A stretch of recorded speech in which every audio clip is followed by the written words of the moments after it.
Bem-vindos a mais um Quem Te Viu e Quem Te Vê. Esse programa é para que você conheça pessoas interessantes, pessoas que realmente marcam a vida de outras pessoas, que constroem e que deixam mais do que herança, deixam legados. Né? Alguém vai um dia se lembrar daquilo, vai querer copiar aquilo, vai querer imitar aquilo, vai querer ser igual àquilo. Ou seja, nós somos chamados para deixarmos legados. Herança as pessoas gastam e gastam mal, mas o legado é continuação. Então, bem-vindos ao canal do Dunga. Aproveito para que você possa também se inscrever, acionar as notificações. Vídeo novo, você vai ser avisado. Onde você estiver, vai tocar o sininho. Legal? Tem vídeo novo, tem entrevista nova. Esse programa é um programa muito bacana que eu estou tendo a maior alegria em fazer, porque realmente é a oportunidade de nós conhecermos melhor pessoas que hoje fazem, ou fizeram, ou farão a diferença na vida de muita gente. E hoje comigo aqui está ele. Ele mora em Israel, lá em Jerusalém, é estudante também de arqueologia bíblica.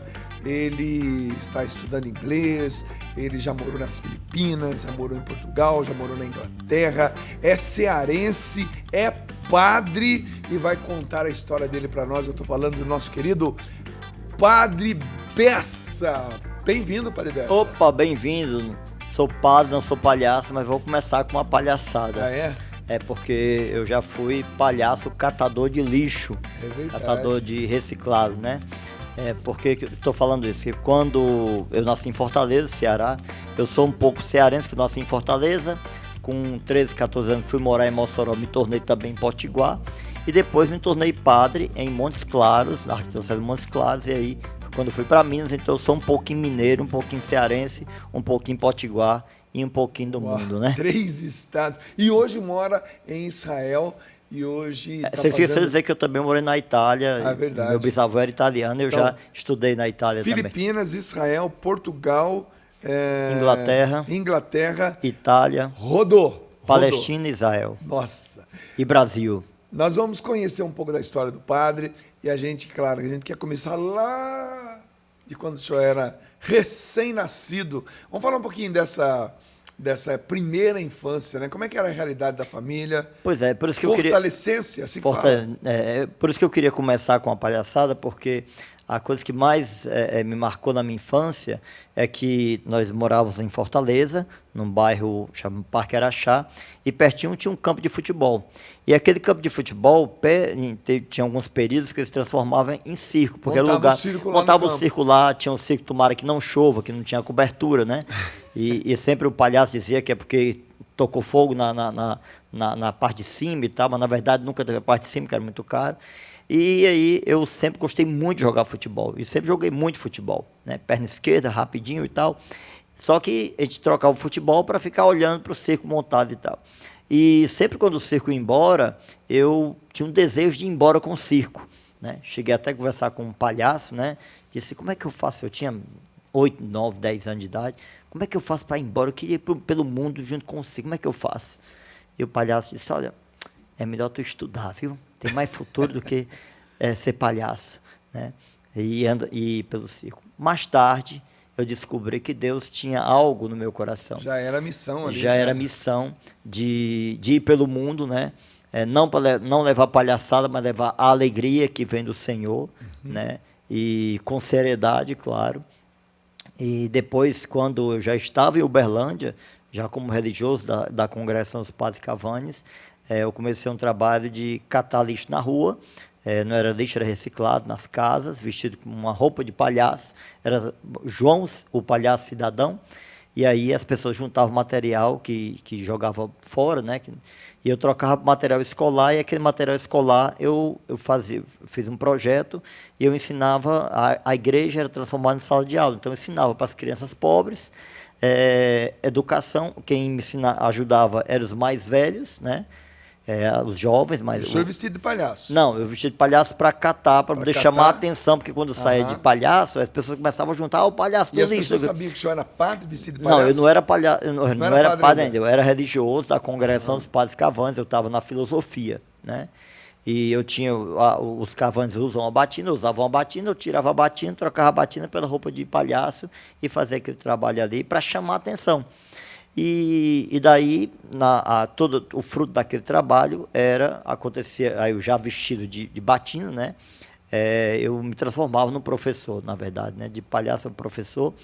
E ali juntava muito. Hoje esse projeto existe em Uberlândia, uma escola, um centro educacional Cristina Cavanes, junto da paróquia Nossa Senhora de Guadalupe, tem mais de 200 crianças de manhã e de tarde, com várias atividades sociais. Nasceu a partir dessa palhaçada, digamos Que legal, assim, né? bacana. Mas ali já estava o ser missionário, ou seja, a vontade de ir para o mundo, né? Vamos por partes, padres. O que é ser uma criança? O que é para nós? O Nordeste é maravilhoso, é rico na política, rico no humor, rico na arte, enfim. O que é ser criança no Nordeste? O que uma criança no Nordeste pensa, brinca, sonha? Como é que é ser criança no Nordeste? Primeira coisa é pedir benção a pai e mãe. É chamar pai e mãe de manhinha e de painho, né? Então, eu me lembro quando meus irmãos ficavam mais velhos, aí tinha vergonha de chamar mãe e painho na frente das namoradas, né? E aí eu era o mais novo, né? Então eu sempre chamei mãe e painho, alguns dos meus irmãos, papai, mamãe, não sei o quê, porque tinha vergonha, porque já tinha deixado de ser criança, né? E é acreditar no sonho, sabe? Eu não vivi essa realidade da seca, porque sempre morei em Fortaleza, mas eu conhecia muitas histórias, né, e acompanhei muitas histórias de pessoas que vinham do interior do Ceará, do interior do Nordeste, para Fortaleza, depois vinham para São Paulo, para as cidades grandes, né, o conhecido êxodo rural, né? E mesmo diante da seca, do sofrimento, da falta de água, da falta de chuva, nunca faltou o bom humor, característico do nordestino, né? Então, ser criança É o DNA, nordestino, é o DNA é o do D- é o nordestino. DNA, né? Ele brinca com as dificuldades, ele brinca com a falta de água, ele brinca com aquilo que é próprio do Nordeste, que é essa superação diária, né? É uma coisa bonita, né, padre? Isso dá para levar para a vida toda, tanto é que na tua vida de padre isso é muito, muito, muito forte, né? E é interessante assim que eu nasci num berço católico, mas assim, eu nunca, não me lembro de ver minha mãe, meu pai na igreja, na missa, participando de pastoral, movimento, nada disso, né? Fui batizado com 7 anos, eu me lembro do meu batizado na igreja Nossa Senhora dos Remédios em Fortaleza. Depois fiz primeira comunhão, né? Mas nunca tive assim, o meu pai, na verdade, não tinha muita religião, assim, não era muito falar de Deus. Inclusive, foi uma das pessoas que mais foi contra a minha ida para o seminário. Muitas tinha vezes, nenhum padre na família? Não, nenhum padre. Não tem nenhum parente próximo, padre? Não tinha nenhuma, Ou seja, não houve esse incentivo na infância. Esse menino vai ser padre, né? Se Deus quiser, ele vai ser padre. Isso não houve. Não, nunca ninguém, até eu mesmo nunca pensei nisso, né? E depois eu me mudei para Mossoró, terminei o meu ginasial no terceiro ano em Mossoró e fui fazer economia, ciências econômicas, né? Na verdade, meu primeiro vestibular era para direito, eu fui para uma festa de chiclete com banana, cheguei muito tarde da festa, aí acordei atrasado, cheguei à porta, o portão estava fechado, não fiz o vestibular por causa da festa e assim, a namorada queria que eu fosse na festa, se eu não fosse ela acabar o namoro, e eu queria ir na festa e tinha um vestibular, eu queria fazer as duas coisas, perdi o vestibular e depois perdi a namorada também. Mas a festa eu não perdi, né? E aí eu não fiz o vestibular para direito, fiz depois para ciências econômicas, passei em economia e fiz o primeiro ano de economia em Mossoró. E daí eu fui a Fortaleza num acampamento do Shalom, da comunidade Shalom. Quantos anos? Eu tinha, de idade aí vai publicar, porque eu tinha mais de 20, mas eu sou ruim de data e de idade, né? Mas eu tinha mais de 20 anos, né? 21, 22, foi uma vocação adulta. Até então, aos 20 anos, não tinha pensado jamais em ser padre? Nem missa eu ia, só missa de sétimo dia, não ia na igreja, não tinha nenhuma vivência de fé, nenhuma, né? E aí, nesse acampamento da comunidade Shalom, quando nós voltamos, organizamos um grupo de jovens em Mossoró, que se tornou uma comunidade católica Shekinah, né? Que Shekinah quer dizer presença de Deus. E aí eu comecei com a história de São Francisco. Eu não comecei lendo a Bíblia. Foi lendo a história de São Francisco de Assis que me interessou por Jesus, pela palavra de Deus, pela igreja, pela Eucaristia. Quem me puxou foi São Francisco, né? E até eu disse, não, vou ser franciscano. Meu primeiro desejo era ser franciscano, né? Acabei não sendo, mas o coração continuou, né?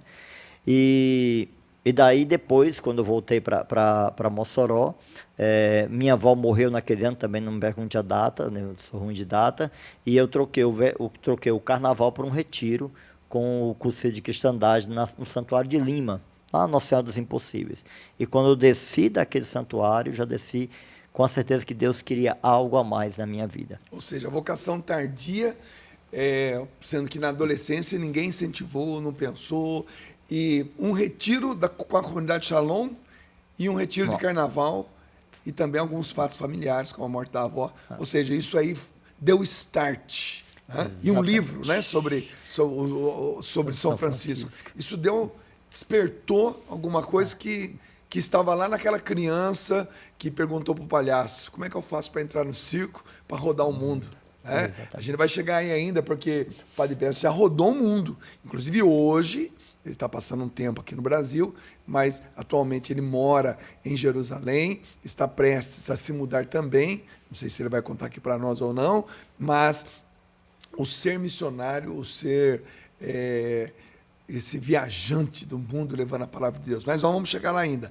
Bom, seminário. E aí? Quando é que pintou a realidade do seminário na sua vida? Pois é, então eu saí de Mossoró para... Minha primeira experiência foi no Sagrado Coração de Jesus, Deonianos, lá em Rio Negrinho, Santa Catarina, o mesmo lugar onde passou o Padre Léo, Padre Jonas, né, Monsenhor Jonas, Padre Joãozinho, né?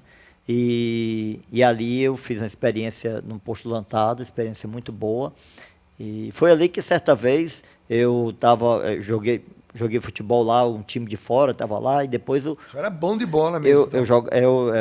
Ninguém me pegava não, que eu corria rápido, né? E aí aconteceu que ali uma pessoa que estava lá me chamou e disse, olha, vai ter um campeonato aqui, suburbão e tal, você não podia te inscrever não e tal, para você jogar, tá? Eu fiquei todo empolgado, né? E aí eu fui lá falar com o meu superior, disse, olha, o rapaz me chamou e tal, contando assim mil, né? Lá jogar, eu posso ir? Ele olhou assim, ele estava de costas e virou assim, disse, mas você veio do Ceará, de Mossoró, veio para cá para ser jogador de futebol ou ser padre? Só fez essa pergunta. Eu baixei minha cabeça, saí, cheguei na capela, peguei meu texto, olhei para Jesus no sacrário, disse, aí, Senhor, eu acho que eu vou ser padre, não vou ser jogador de futebol, não.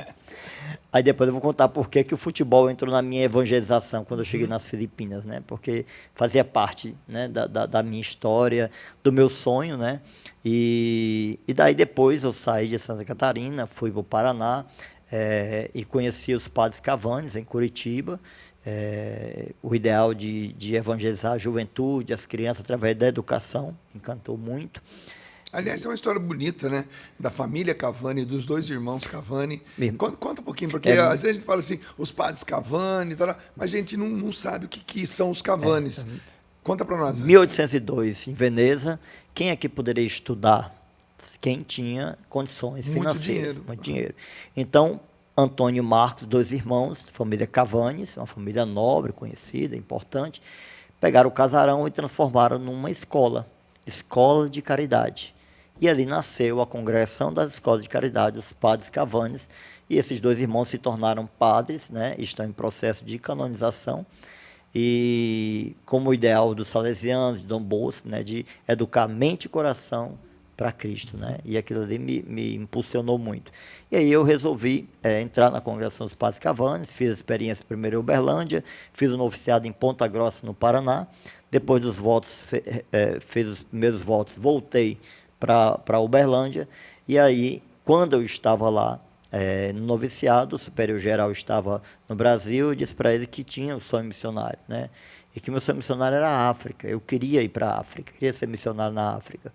E aí depois, quando eu voltei para Uberlândia, ele mandou uma carta, né? Depois de 2 anos, né? Lembra daquela conversa que nós tivemos e tal? Né? Nossa, eu nem lembrava, né? E ele disse, olha, África não, mas eu quero você nas Filipinas. você topa para as Filipinas, você vem para a Itália, faz um curso de missiologia. Já era aqui. ordenado padre? Não, como religioso. Eu tinha não. votos temporários, né? E aí fui para a Itália, estudei no Vaticano, estudei o último ano de teologia, de filosofia e primeiro ano de teologia, e também um curso de missiologia na Urbaniana. Isso 2 anos depois que o senhor tinha expresso, né, ou expressado, melhor dizendo, a sua vontade. Quer dizer, de novo, eu estou linkando aquela criança que perguntou para o palhaço como é que eu faço para entrar no circo, para rodar o mundo, com agora o religioso Bessa, que pergunta para o superior se pode ser missionário na África. Quer dizer, esse ser missionário realmente estava lá. Né? Não tem como negar isso. E se alguém hoje negar que o padre Bessa é um missionário que pode rodar o mundo, não tem, está na tua história. É o seu DNA mesmo. DNA. Mas aí, estudou na Itália e vão para as Filipinas. Aí depois fui para as Filipinas, passei 1 ano e meio nas Filipinas. Quando cheguei lá, minha primeira dificuldade, na Itália não tive essa dificuldade, porque eu jogava bola com todo mundo nos parques, jogava bola e tudo. Quando cheguei nas Filipinas, não tinha ninguém para jogar bola, porque lá só joga basquete, ninguém jogava futebol. Ainda na condição de religioso? Religioso, né? E daí fui para a ilha de Tibum, com uma pequena ilha lá, e a gente morava num lugar onde tinha muitas casas, uma comunidade bastante pobre, e eu disse, rapaz, ou eu vou aprender a jogar basquete, né? Ou eu ainda não conheci o Neto, nosso amigo Neto, né? Técnico da que vai estar aqui em breve, se Deus quiser. Não era amigo do Neto, né? Nem também tinha altura para isso, né? E aí eu disse, ou eu ensino futebol para eles, ou eles vão me ensinar basquete. Eu acabei ensinando futebol. Aí eu criei uma escolinha de futebol lá nas Filipinas e começou a juntar gente, né? E aí no domingo a gente também, aí eu trouxe de volta o palhaço, né? Chamava Rigala. Rigala é amigo na língua cebuana. Então no domingo eu vestia roupa de palhaço com os jovens e fazia palhaçada para a criança, para o pessoal, e vinha gente de todo lugar para assistir as palhaçadas. Olha, só para a gente entender, né, como é que é a providência.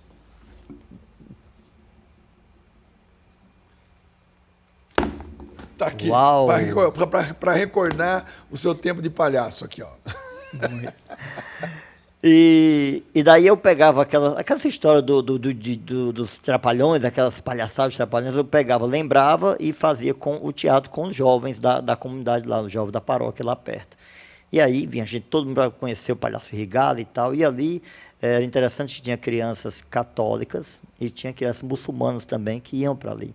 E quando eu fazia o lanche, eu preparava o lanche para eles, eu tinha cuidado de não colocar carne de porco, nada, né? Porque os pais deixavam, mas queriam saber o que era o lanche, né? Então fazia cachorro quente, mas era cachorro quente com carne moída, com não sei o que, sempre tendo esse cuidado por causa daquelas crianças. Alguns pediram para ser batizados, queriam ser batizados, aí os pais não permitiam e tal, mas a gente respeitava, que eles, olha, não é você que decide, é teu pai e tua mãe, não tem idade para isso, e o pai e a mãe não. Eles podem ir, podem jogar futebol, mas eles vão continuar muçulmanos. A gente respeitava e tinha essa acolhida deles, né?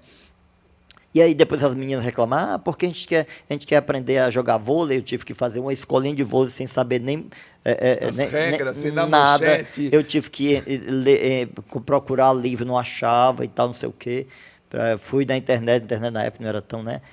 Para poder conhecer regras de vôlei que eu não sabia, mas fizemos também E aí assim, aí o futebol foi uma forma de trazer a comunidade para perto, né? E isso funcionou muito bem. E daí... Deixa eu perguntar uma coisa. Nessa hora que o senhor está lá nas Filipinas, né, depois de ter passado já um tempo na Itália, depois de ter ido para o Sul, depois de ter passado todo aquele processo lá em Uberlândia, como é que eram as lembranças ou os momentos de lembranças ainda de Mossoró, de Fortaleza, né, da família, da mãe? Porque hoje, quantos anos de sacerdote hoje? 13. 13 anos já ordenado. E já rodou mais ainda, a história é comprida, a gente vai chegar lá. Mas nessa época, como é que era a administração do jovem padre, ainda Bessa, né, não padre Bessa, de casa? Pensava-se em Fortaleza, pensava-se em Mossoró, como é que o senhor administrava isso? Aí eu vou fazer um link lá para já mais adiante, quando cheguei numa pequena cidade no interior de Minas, que me apresentaram lá, Padre Bessa, morou não sei onde, em vários lugares, né? Aí vem uma criança depois disso, um adolescente. Eita, padre, o senhor rodou o mundo e veio acabar no fim do mundo, né? E eu disse, não, filho, aqui não é o fim do mundo, aqui é o melhor lugar do mundo. Onde é o melhor lugar do mundo? Onde Deus te colocou. Então, eu sempre tive essa ideia. Quando eu estava lá no Paraná, quando eu estive em Santa Catarina, depois quando eu estive na Itália, quando eu estive em outras cidades, no norte da Itália, sul da Itália, depois nas Filipinas, para mim sempre o melhor lugar do mundo onde Deus tinha me colocado. Então, não é que eu não sentia falta da família, dos amigos, era muito apegado à família, dos amigos, não é que eu não sentia falta, sentia. Mas, para mim, aquela realidade ali, o melhor lugar do mundo era ali, né? Então, eu conseguia trabalhar a saudade nesse sentido. Esse é o, digamos assim, é o pulo do gato para o missionário, ou seja, porque ele é missionário itinerante, no seu caso, né? Vai morar em vários lugares, vai falar várias línguas, vai morar em culturas diferentes. Talvez esse seja realmente o pulo do gato. Então, quer dizer, o lugar onde eu estou é o melhor lugar do mundo? Quer dizer, talvez seria um conselho que o senhor daria hoje para um missionário? E aí vamos lembrar o que diz Paulo, né? Não vos conformeis com este mundo, você tem que transformar. Então, eu tenho que ser um ser de transformação. A partir do momento que você se insere na comunidade, você conhece, e todos os projetos sociais que eu fiz foram com a comunidade, mas a partir de conhecendo a realidade da comunidade. Se enculturando mesmo. E você percebe o que é que você pode mudar e o que você tem que respeitar na comunidade, né? Estava uma festa lá da paróquia lá e a mulher disse, eu estava comendo lá, a mulher disse, tá gostoso seu cachorro? Eu disse, meu cachorro? Cachorro. Era no prato, eu não estava comendo carne de cachorro, eu não sabia, né? Eu disse, aí na hora eu me lembrei de todos os cachorros que eu já tive na minha vida, né? Pensando que pedaço era do cachorro e tal. Comi, não, tá uma delícia. Lami Caio, que era em Cebona, uma delícia, muito delicioso, né? Então, assim, você tem que adaptar a questão não só da língua. Quando eu cheguei lá, eu tive uma dificuldade porque o meu superior local queria que eu aprendesse inglês, que era a língua para poder estudar a teologia. E eu queria estudar o cebuano, porque eu queria me comunicar com as pessoas, né, com a língua local. Acabou que eu consegui fazer o curso cebuano e deixei o inglês do lado, porque eu queria me comunicar, e a comunicação é fundamental, né, você falar a língua eu me lembro que o Papa São João Paulo II, ele mesmo no finalzinho da sua vida, né, ele insistia em querer aprender a língua quando ia para o país. Tinha cardeal que dizia, não, santidade, não precisa, não, eu preciso me comunicar com aquele povo, com a língua deles. Então isso é fundamental. E depois passa pela comida. A língua e a comida é fundamental. Então se você vai para um país para estar reclamando da comida, que não gosta, então você não está preparado para ser missionário. Mesmo quando no Brasil continental, né? Você chegar no Nordeste para ser missionário, chega lá, eu não gosto disso, não gosto daquilo. Então você está no lugar errado. Na tua casa, com a tua mãe, você pode dizer, mãe, eu não gosto disso. A mãe até faz o gosto. Mas fora de casa, meu irmão, você tem que comer, colocar no prato, né? Não adianta você querer ser missionário lá no interior do Nordeste e dizer, eu odeio galinha caipira, eu não gosto de galinha caipira, eu não gosto disso, não gosto daquilo. Não tem que gostar. Deixa isso para casa. Então, acho que passa pela língua e pela comida, né? E aí você consegue transformar a realidade. Se você não gosta da língua, não gosta da comida, não gosta daquilo, você está no lugar errado. Não tem como ficar. Não tem como. E por isso que mais tarde, quando eu escolhi o meu lema sacerdotal, que é Lucas 1,37, para Deus nada é impossível, que eu percebi que nesses lugares que eu passei, quando eu percebia que a coisa estava difícil, eu ia em busca do Deus do impossível. E eu percebi que as coisas iam mudando. Quando eu resolvi deixar as Filipinas, eu me lembro, nunca esqueci dessa cena, é quando eu saí do seminário, que eu ia para outra casa para depois de uma semana pegar o avião, o padre, que era meu superior, ele tinha deixado o carro para ajeitar na oficina.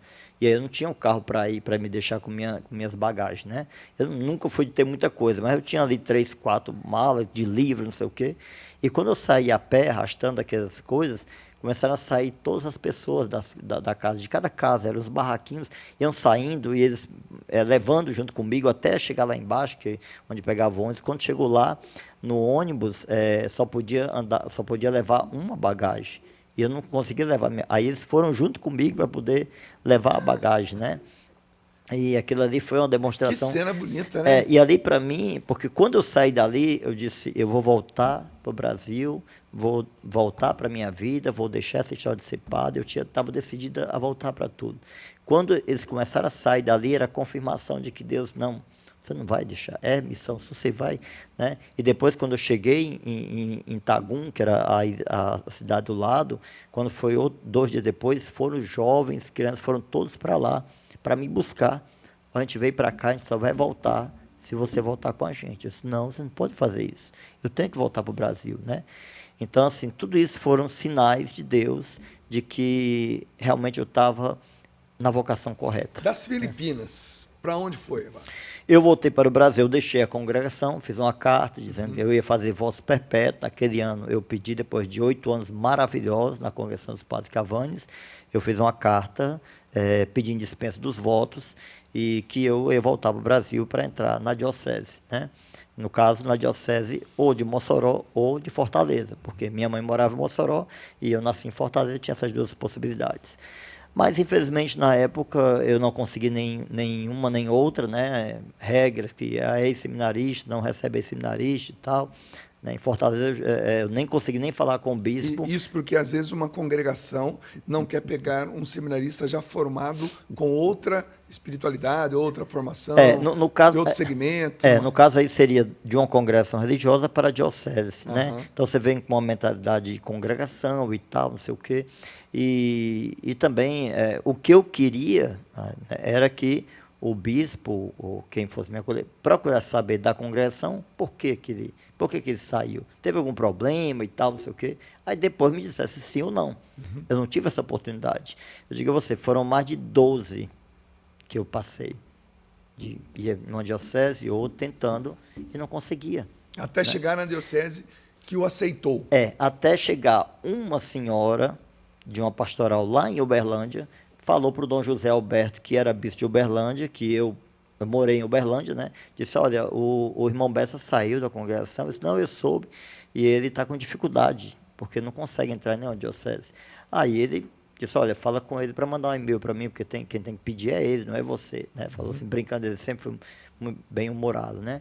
E aí ele entrou em contato com a congregação para saber por que eu tinha saído. Eu disse, não, ele não teve problema, ele pediu para sair. Inclusive o padre José Viane, na época, que era o provincial do Brasil, disse, olha, nós já decidimos aqui no conselho que onde o Bessa for, a gente vai dar uma carta. Que legal. Né, o de apoio, recomendação. De recomendação. Então, os Cavanes me deram um apoio total. Isso foi muito padre, bonito. A gente tem que agora dar uma esticadinha na frente, porque já viu que o padre é bom de conversa, né, galera? Então é o seguinte, bom, agora eu vou ser padre na diocese de... Fui para Uberlândia. Uhum. Cheguei em Uberlândia, o Dom José foi nomeado a ser bispo de Montes Claros. Aí o que aconteceu? O senhor chegou com esse bispo mudou. Aí quando eu cheguei em Uberlândia, passei um período lá, e aí o conselho lá decidiu, olha, Bessa está aqui, porque o Dom trouxe. Me chamaram lá e disseram, olha, pega as tuas coisas, pega a tua mala e tchau, né? E aí eu me apeguei com Nossa Senhora Desatadora, Nossa Senhora Desatadora sempre teve um presente, Nossa Senhora Desata, esse nó desata. Aí Dom José Alberto disse, olha, faça a carta e faça o pedido para cá. Ele me acolheu na Arquidiocese de Montes Claros, eu fui para Engenheiro Navarro. Um paizão esse bispo, hein? Foi um verdadeiro pastor. Que legal. Me acolheu lá, passei pouco tempo como na paróquia, depois ele já me ordenou diácono e menos de um mês me ordenou padre, né? Aí foi minha primeira paróquia em Engenheiro Navarro e também França Dumont, que era a cidade pertinha. Eu fiquei pároco nessas duas cidades. Como é que foi, por exemplo, o bispo Dom José Alberto? Dom José Alberto, quando ele começou a perceber que aquele padre que estava com ele lá em Uberlândia, agora estava em Montes Claros, aquele padre que não era padre ainda, que não era padre ainda, Seminarista. Mas que agora é padre e que tem esse chamado missionário que começou lá quando criança, quando perguntou para aquele palhaço se ele podia entrar no circo para poder rodar o mundo. Quando o bispo começou a perceber que o senhor era um missionário, um padre missionário itinerante, como é que foi esse discernimento? Eu penso que ele percebeu quando ele me tirou várias vezes de paróquia, né? Sempre saí de uma paróquia, né, eu estava lá nas duas, ele me chamou, olha, eu estou precisando de você em tal lugar, só, vamos lá. Né? Tem um probleminha aqui, eu gostaria que você fosse lá para ajudar. Fui em várias paróquias, a última eu estava na catedral, era vigário lá, e ele me chamou, 40 dias só, olha, eu estou precisando de você em tal paróquia, tal, não sei o quê, quando é que você pode ir? Eu disse, Dom José, à tarde já estou pronto, minhas coisas são 2 malas, arrumo as malas, já estou, né? E ele, não, espera um pouquinho, com calma, depois fui para outra. E isso, inclusive, para mim, foi bom essa experiência em várias paróquias. E, ao mesmo tempo, assim, eu tive um convite para ir para a Suíça e o padre lá não me aceitou, porque eu disse, não, esse padre aqui não tem um currículo bom, não passou 10 anos de padre, deve ser problema, deu problema em todo lugar e está vindo para cá, não sei o quê, né? Mal ele sabia que o senhor era a solução que caminhava para todas as paróquias, que o bispo o enviava para resolver, não resolver problemas, mas para dar um up naquela paróquia. Pois é, aí foi quando eu deixei, eu completei, eu estava 6 anos de padre e recebi um convite para ser voluntário na Terra Santa, em Magdala. Primeira descoberta, uma grande descoberta arqueológica, e eu fui o primeiro padre no mundo voluntário em Magdala, a convite dos Legionários de Cristo. Né? E lá me apaixonei, você tá aqui já uma teve... foto do senhor lá em você Israel. Esteve 41 vezes lá, você sabe que é uma terra que a gente se apaixona. Verdade. Não tem como, né? Pisou. O senhor foi ser, então, um ajudante de arqueologia. Na verdade, eu só ajudava cavando, e tinha a equipe de arqueólogos que analisava se aquilo era arqueologia ou se aquilo não era e tal. E também fazia todo o trabalho de limpeza e tal, cuidava dos bichos bíblicos que tinha lá e tal. Foi uma experiência fora de série, né? Também tive em Taiba, que é uma cidade palestina, onde a comunidade Filhos de Maria tinha uma casa de idosos lá. Hoje a casa ainda existe, mas eles já deixaram a missão. E eu me encantei também com a forma como aqueles jovens brasileiros tratavam com muito carinho daqueles idosos ali. Né? E aí eu tive essas 2 experiências muito boas lá. E aí eu voltei para o Brasil. Quando, com 10 anos de padre, eu pedi o ano sabático, que eu queria voltar para a Terra Santa para fazer essa experiência de forma diferente, mais um ano, né? E aí foi quando eu voltei para a Terra Santa, e aí comecei a fazer como é que se diz? Comecei a fazer arqueologia bíblica. E lembrando também, só voltando, que na época que eu estava nas paróquias em Montes Claros, eu criei o pão de queijo móvel, o piqui móvel, né, o rapadura móvel, que eu trocava. Que era uma belina velha que o senhor tinha. Eu tenho, né? Ainda tem. É o único bem que eu tenho na minha vida, é a minha belina 74, é o único bem que está no meu nome, né? Imposto de renda nem olha para ela, só tenho isso mesmo. É uma belina 75, né? E ela tem um sistema de som em cima que é mais caro do que o carro. E aí eu saía pelos bairros das paróquias que eu passei, trocando. Era piqui móvel, trocava por piqui. Era pão de queijo móvel, trocava por pão de queijo. Rapadura móvel, trocava por rapadura. Então eu trocava por casa do mosquito da dengue. Que aí o pessoal limpava o quintal, juntava o material e passava. Ganhava pão de queijo. Ganhava pão de queijo e tal, não sei o quê. Ganhava piqui e ganhava rapadura. Rapadura, piqui, pão de queijo. Tá lá, o carro tá lá, guardado numa casa lá. Né? O João... Esses dias eu vi uma foto do senhor com... chama João, o carro cidadão. Né? Então, voltando para meu esse ano segundo momento, né, em Israel. Fui para lá, comecei a fazer arqueologia bíblica, ajudava lá na casa dos idosos. E daí aconteceu que eu conheci um embaixador que mora em Jerusalém, mas ele atendia a Palestina, e eu conversando com ele sobre a minha experiência nas Filipinas de futebol, ele disse, olha, vamos fazer aqui na Palestina também, o que é que você acha? Eu disse, na hora, vamos lá. Aí nós começamos, chama Viva Brasil, é um projeto que ensina futebol e língua portuguesa para crianças e adolescentes árabes muçulmanos. A cidade chama Mazar Sharkia, a cidade tem em torno de 1.500, 2.000 habitantes, é uma cidade pequena, todos são muçulmanos, o único cristão é o padre, que na quinta e no sábado vai para lá ensinar futebol isso é muito louco. E língua portuguesa para eles. Isso é muito louco. Você que está em casa agora vendo, aqui ó, no seu celular ou no seu computador, eu estive na Terra Santa 41 vezes, e toda vez que a gente vai em Israel, é claro que a gente também vai visitar o lado palestino. Nós estamos falando aí de uma cidade de mais ou menos 1.600 pessoas, onde todos são muçulmanos. Todos. O único que não é o professor de futebol e português, que é padre. Ô, padre, essa é talvez uma das experiências mais fortes missionários, porque não é apenas ensinar português ou ensinar futebol, é ensinar também valores pertinentes a todo homem e toda mulher boa, né, no mundo. Ou seja, atravessar a fronteira, né, 2, 3 vezes por semana, sair do lado judeu, ir para o lado muçulmano, né, do mundo árabe, viver a realidade de uma Jerusalém, morando em Jerusalém, e viver a realidade de uma cidade como essa, a pobreza, falta de recursos. Quer dizer, é uma mudança de cenário extremamente radical, e o ser missionário continua ali.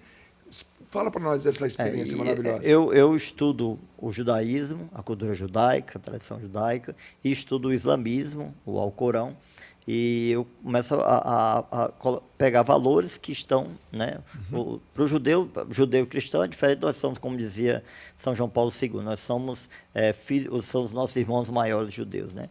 Mas o muçulmano já é outra linha, eles são filhos de Abraão, mas é uma outra religião, né? E tem Jesus como um profeta, né? E daí eu tentei tirar também do Alcorão valores cristãos, né? Como o valor da amizade, do respeito, né? Da amizade, do respeito que eles têm dos vizinhos, né? Eu tenho que amar mais o vizinho do que o próprio de casa. Então, eu peguei todos esses valores e coloco dentro do futebol, dentro do campo. E na primeira vez que eu estive lá numa solenidade, na abertura, eu disse para os pais, todos os muçulmanos que estavam ali, lideranças, pais, né, muçulmanos, eu disse, olha, eu não vou falar de religião no campo, mas eu tenho certeza que seus filhos serão melhores quando saírem do campo. Vão ser melhor na escola, na casa, na mesquita, onde quer que estejam. Eu não vou falar de religião, vou falar de valores. O valor da amizade, do respeito, do carinho, né, do valor do estudo. Né? Quer vencer na vida? Estuda.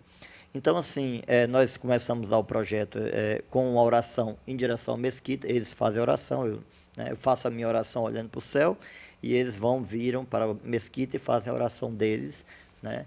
E depois do momento da oração, senta todo mundo, a gente vai aprender primeiro língua portuguesa. Eu tento traduzir do árabe para o português palavras que utilizadas no campo, menos os palavrões. Eu disse, olha, palavrão, no Brasil, no campo tem palavrão, vocês vão aprender palavrão comigo, não. Palavrão, se falar em árabe, eu também não vou entender nada, né? Eu acho que eles devem falar palavrão em árabe. E daí, junto com mulheres, mães, porque eu fiz questão de pedir o apoio das mães, porque os homens estão trabalhando, as mulheres, como eles têm muitos filhos, as mulheres geralmente ficam em casa. Eu pedi a colaboração, tem mães que são brasileiras, palestinas, que falam português e árabe, que me ajudam a traduzir, a explicar para eles algumas coisas, a gramática da língua portuguesa, né? A gramática, a tradução e tal. E depois vai para o futebol.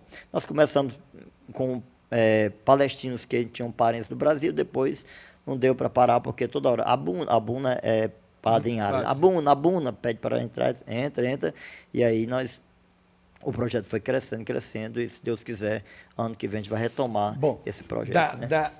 Porque o padre ainda volta para Israel esse ano, se Deus quiser, no finalzinho desse ano. Bom, foi nessa época que a gente se conheceu. Eu estava numa peregrinação, acho que os últimos dias da minha peregrinação coincidiu de eu estar com um grupo, e o senhor também é guia em Israel, e a gente se cruzou no Notre Dame. E inclusive, um detalhe aí, né?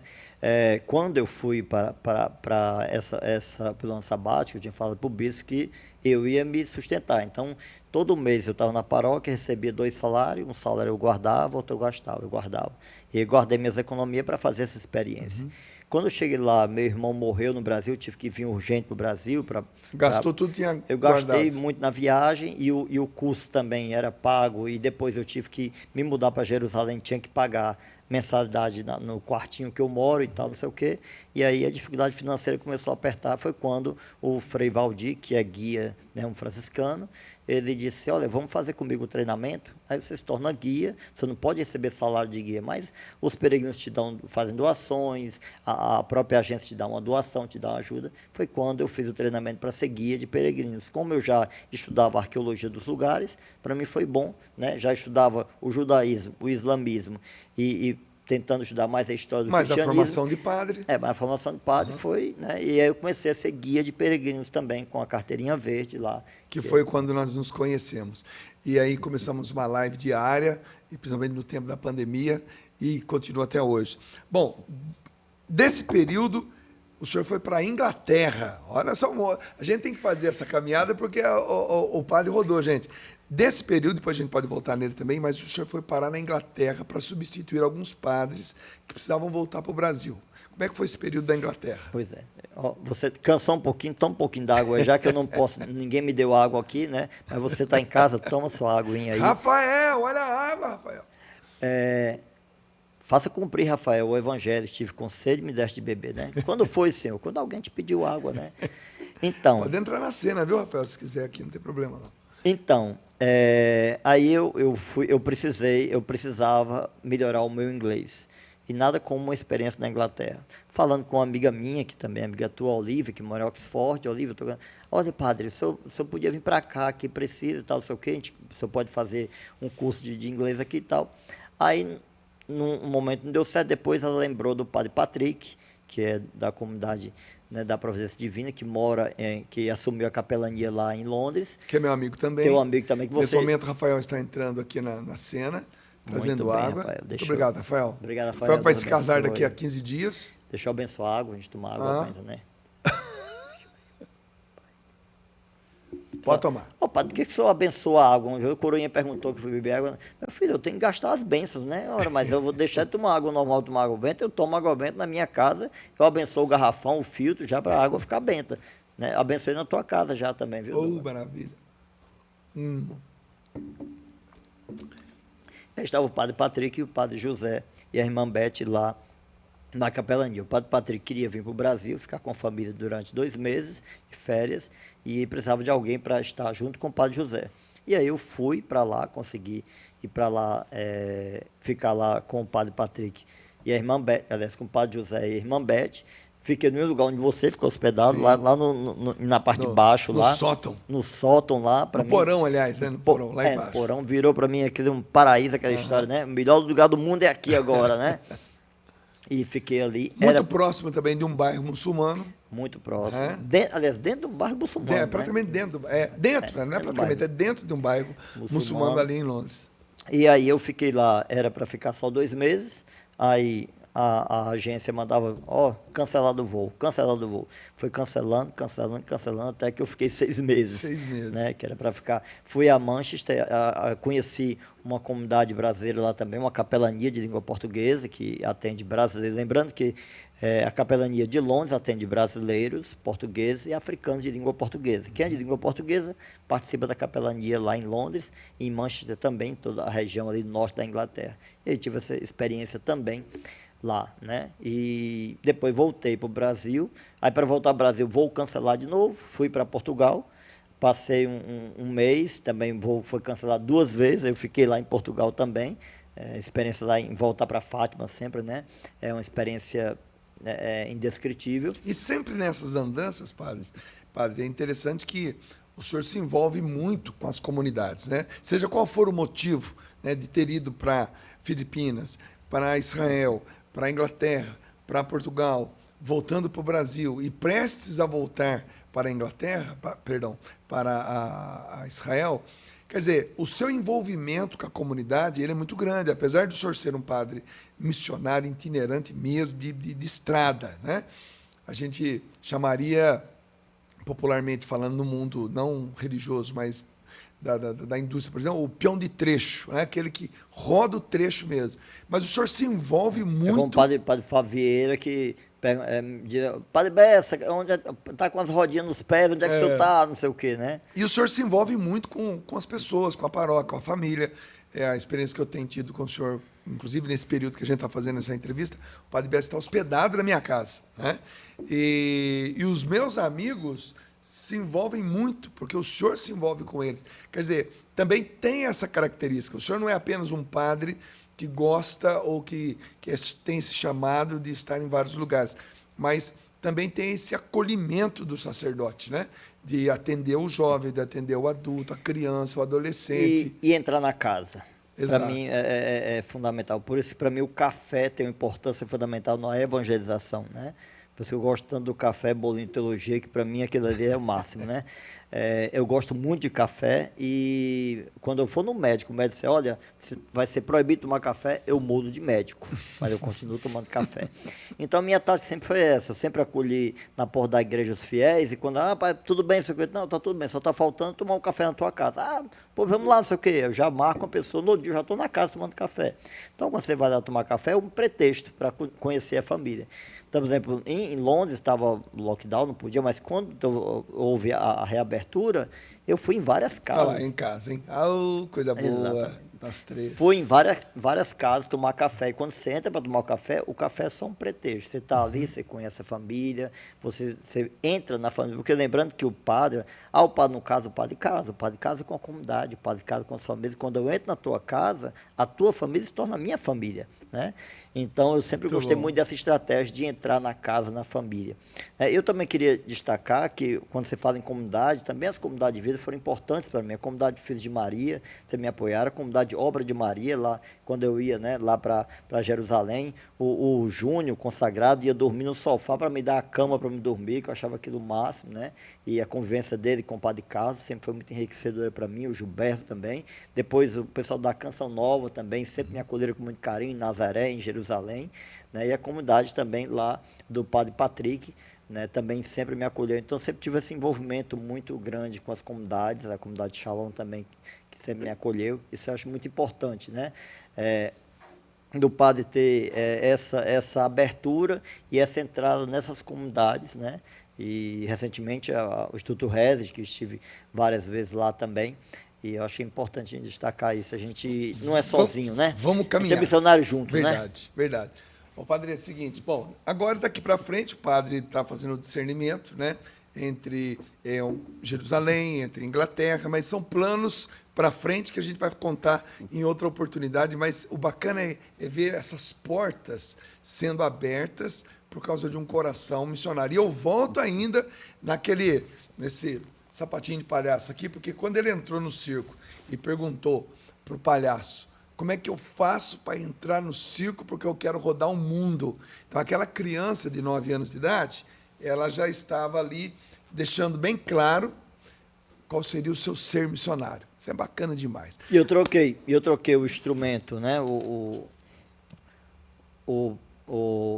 sapato de palhaço. Pela palavra de Deus. Palavra de Deus. Pelo terço, enfim. É a minha base, é a palavra de Deus e a Virgem Maria. Aí a palavra de Deus vem em todos os sacramentos, começando pela Eucaristia, os sacramentos, e apresenta a Virgem Maria. E a verdadeira alegria sendo levada para as pessoas. Padre, seguinte, perguntinhas. Eu falo uma palavra, o senhor pode se demorar na pergunta, não tem problema não. Uma pessoa. São João Paulo II. Pode ser santo, pode ser um amiguinho. São João Paulo II. São João Paulo II. Por quê? Porque eu morei em Roma na época que São João Paulo II era o Papa, e tive a oportunidade várias vezes de participar de missas e de encontros com o Papa, com a juventude, e sempre me encantou muito tanto o amor dele pela Eucaristia, quanto o amor dele pela palavra e o amor dele pela Virgem Maria. Um lugar, isso vai ser difícil para o senhor, porque o senhor já passou por tantos lugares, mas assim, aquele lugar que se o senhor pudesse sair daqui agora, nesse exato momento, e eu quero ir para lá, ou ali. Pode ser um quarto, pode ser um país, pode ser um continente, um lugar. Eu vou falar um lugar que eu não quero ir agora, mas eu quero muito. Meu lugar é no céu. Mas não agora. Pode esperar um pouquinho, né? Então, como eu falei, né? Para mim, o lugar é o lugar onde eu estou, é o melhor lugar, é transformar aquele lugar no céu. Né? Então, eu não dizer para você qual lugar agora, para mim, é aqui. Estou aqui na Fina. Então, para mim, o melhor lugar é aqui. O melhor cafezinho está aqui, a melhor água está aqui, a melhor companhia está aqui. Então, onde eu estou, onde Deus me coloca, vivendo o hoje, você fala muito isso, né? O amanhã não chegou, o ontem já passou, o que eu tenho? O hoje agora. Então, meu lugar é agora aqui. A música que marcou a sua vida, aquela música que, se o senhor tivesse com um aparelhinho aqui, pudesse escolher a música para tocar, seria aquela lá. Que música seria essa? Amar-te mais. Amar-te mais. Sueli Façanha, Comunidade Shalom. Amar-te mais. Por que essa música, padre? Porque foi a música que mais tocou no acampamento do Shalom, quando aconteceu realmente... Fez um grande discernimento, aquele encontro pessoal com Deus. Foi aquela música ali marcou para mim, Amar-te mais. Que legal, hein? Bacana. Essa música marcou a vida de muita gente mesmo. E foi justamente naquele encontro que até então o senhor não tinha pensado absolutamente na vida sacerdotal. Eu pensava em casar, ter 10 filhos e um monte de bicho na casa. Era isso que eu pensava. Né? Acabou que Deus me deu muitos mais filhos do que 10. Por isso né? que os 2 cachorros que eu tenho lá em casa gostam tanto do senhor. Um sonho ainda para ser realizado, padre. O senhor não fez ainda e o que o senhor gostaria de fazer. Pensa aí, porque é bacana, porque Deus leva a sério quando a gente externa, hein? Você sabe que eu tenho 2 sonhos que é tão simples e que não é difícil de rezar. Um é saber nadar. Não sei nadar. Se cair no mar da Galileia, então eu tenho que ir atrás disso. Não, eu faço nada de cachorrinho, eu não morro afogado, não. Tá. Mas meu sonho é aprender a nadar. Né? E o segundo, falar fluentemente inglês. É um segundo sonho que eu tenho, porque eu sei que... Fluentemente mesmo.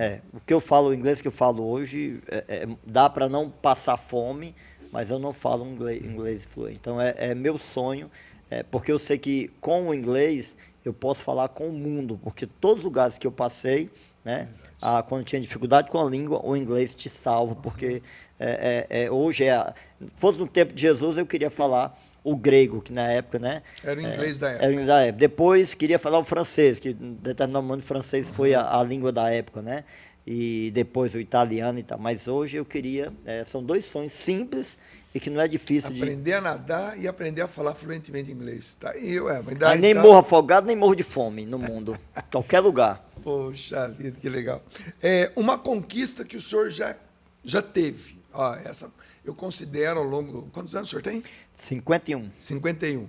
Ao longo desses 51 anos, qual foi a sua maior conquista? Virão outras, se Deus quiser, mas até o presente momento, qual foi a sua maior conquista?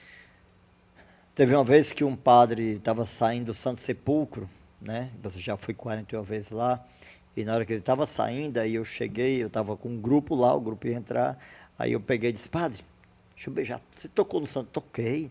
Deixa eu beijar a sua mão. Aí beijei a mão do padre. E ele disse assim, mas padre, muito mais santas são as mãos que celebram a Eucaristia. E as tuas mãos trazem o Cristo para o irmão. Aquilo foi de um tapa assim que você, né? E para mim é a maior conquista. Celebrar a Eucaristia. Sabe que uma vez meu sobrinho é coroinha e ele foi por uma missa que eu estava celebrando, ele terminou a missa, entrou no carro, ele sempre, João Gabriel, sempre muito assim, né, inteligente e tal, eu disse, ô tio, eu gostei da sua missa, mas eu vou fazer uma correção. Disse, faz. Quando você for levantar lá a hóstia, não demore muito não, porque o coroinha fica batendo o sino e dói na mão da gente, o coroinha, não sei o quê. Eu sou filho, aquele é o momento mais sublime para mim, eu não troco nada por aquele momento, dá vontade de não baixar mais a mão, porque é um momento único, né? E eu sempre nas paróquias, tem que bater, bate o sino, bate forte para quem estiver dormindo acordar, para quem estiver no celular desligar, para quem estiver distraído, olhar para Jesus, né? Então, para mim, a maior conquista é exatamente aquela, erguer um pão e quando voltar, corpo de Cristo. É carne cálice, de Cristo. E o sangue de Cristo. Essa, para mim, é a maior conquista da minha vida. O pior momento da sua vida, qual foi? O pior, aquele que você fala, meu Deus, eu não vou dar conta, quase que eu não dei conta. Qual foi esse pior momento? Olha, eu penso que naquele momento que eu estava deixando as Filipinas, com as malas nas costas, puxando a mala e tal, não sei o quê, e chorando, eu chorava muito, e lembrava do Salmo que diz, né, quem semeia com lágrimas colherá com alegria, mas naquele momento eu não conseguia viver aquilo, e naquele momento foi o momento mais duro, e naquele momento Deus se manifestou, na hora que as pessoas foram saindo das casas, para mim aquele foi o momento mais duro, e ao mesmo tempo foi o momento mais decisivo, foi naquele momento ali que realmente eu disse, eu vou ser padre. Bacana demais. Uma saudade. Quando o senhor deita na rede lá, todo cearense gosta de deitar numa rede, dormir uma noite numa rede, né? Você respondeu, você perguntou e já respondeu. É a rede? A rede é a maior saudade. Onde eu vou, eu não importa se a casa é grande, se a casa é pequena, eu armo a rede. Como na minha prima, outro dia eu fui dormir na minha prima, e a varanda era pequenininha. E aí, para dormir bem só, olha, eu passei a noite pensando na minha mãe. Por quê? Porque eu me senti um feto. O lugar era tão pequenininho que a rede ficou aí, eu dormi igual um feto, né? Para mim foi uma maravilha. Então, para mim, a rede, para onde eu vou, é claro que na Europa, lá é mais difícil, complicado, é frio, dormir de rede e tal. Mas sempre eu sinto saudade da minha redinha, com um bom livro, um texto na mão, a Bíblia na mão. Ei, aquele calorzinho do Mossoró. Também, calorzinho, né?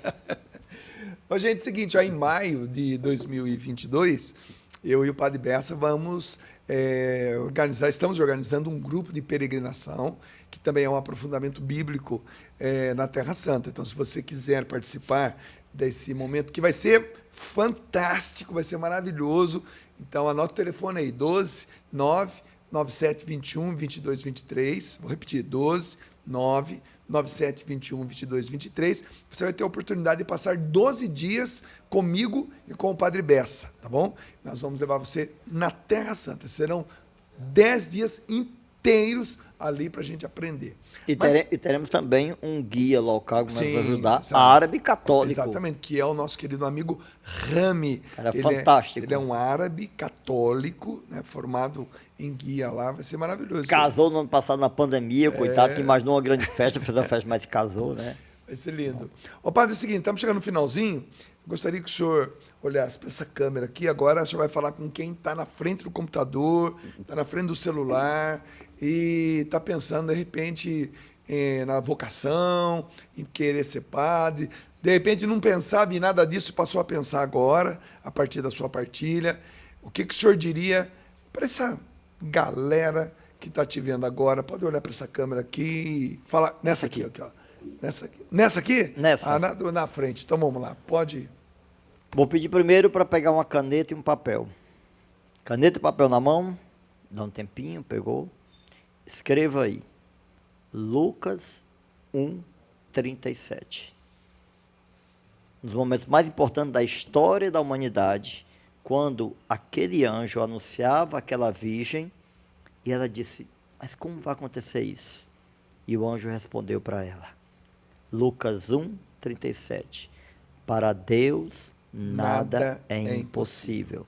Lucas 1:37, para Deus nada é impossível. É para vocação, é para superar problemas, para superar dificuldades. Eu não gosto de falar problemas, eu troco a palavra por desafio. Hoje eu tenho um grande... Não, você não tem problema, você tem desafio. Superar os desafios, para superar a enfermidade, para superar a pandemia, para superar a crise familiar, para superar tudo. Lucas 1:37. Para Deus nada é impossível. Crê nesse Deus do impossível que quer fazer, fez e faz na minha vida o impossível, fez e faz na vida do Dunga e quer fazer e tem feito na tua vida o impossível. Anota isso. Quando sentir dificuldade, olha o papel. Lucas 1:37. Para Deus, nada é impossível. Bom, gente, seguinte, esse foi o Padre Bessa aqui no Quem Te Viu, Quem Te Vê. Mas ainda tem uma pergunta. Fala o nome de uma pessoa que há muito tempo o senhor não vê. Que o senhor... Não vale mãe, porque mãe o senhor viu recentemente. Mas que te viu lá na infância ou lá na adolescência e que, de repente, se encontrasse o senhor hoje, no meio da rua, pudesse dizer assim para o senhor, quem te viu, quem te vê. Alguém que perdeu toda essa história, perdeu toda essa trajetória e, de repente, vai se espantar. Dá para lembrar de alguém? Professora Graça, era uma professora minha na infância e perdi totalmente contato com ela, né, lá em Fortaleza, Colégio Deoclésio Ferro, e eu dizia sempre para todo mundo que eu queria ser doutor, eu queria ser médico. Me tornei médico de almas, né? Porque minha letra sempre foi muito feia. Então, como minha letra é feia, aí o pessoal perguntava, não, eu vou ser doutor, eu dizia, né? E a professora Graça sempre escutou eu dizendo, eu vou ser doutor, eu vou ser médico, né? E eu acho que ela encontrar comigo vai dizer, realmente, você se tornou médico, mas médico de almas. Como é o nome dela mesmo? Professora Graça. Ela encontraria hoje o senhor e diria, Bessinha, quem te viu, quem te vê. Ou então dizer, você está cheio da graça. Gente, olha, até a próxima semana, se Deus quiser, em mais um Quem Te Viu, Quem Te Vê. Hoje você pôde ouvir um pouquinho da história do Padre Bessa, que mora em Jerusalém, está dando uma passadinha aqui no Brasil, já rodou Filipinas, Portugal, Inglaterra, Israel, Brasil, vários lugares do Brasil, Itália, e só Deus sabe para onde agora esse servo de Deus vai estar chegando. Padre, obrigado. Eu agradeço Sua a bênção. oportunidade. Deus abençoe a todos e abençoe esse novo projeto, né? Verdade. Que nasceu do coração de Deus. Quem sabe você um dia esteja aqui dizendo para nós a sua história. Quem te viu, quem te vê. Valeu, galera. Olha o seguinte, aciona as notificações, se inscreva no meu canal, divulga, dá uma forcinha pro Dunguinha, tá legal? Para que a gente possa chegar a mais pessoas com essas histórias lindas. Posso divulgar meu Instagram? Opa, vamos lá. Arroba Padre Bessa, com 2 S. Arroba Padre Bessa com 2 S. Segue lá. É muito legal e nós hoje estamos todos os dias praticamente às 7 da manhã numa live super legal. Valeu, gente. Até semana que vem, se Deus quiser.